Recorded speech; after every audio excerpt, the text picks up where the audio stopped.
আসসালামু আলাইকুম। ছাদ বাগানে এটি হচ্ছে ব্ল্যাক ম্যাজিকের একটি জাত। ব্ল্যাক ম্যাজিক আঙ্গুর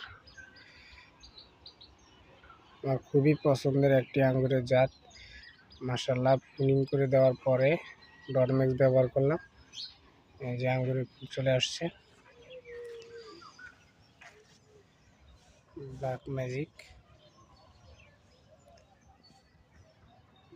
ছাদ বাগানে এটি প্রথম।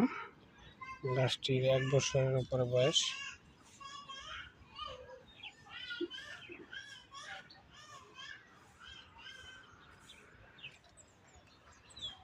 Black magic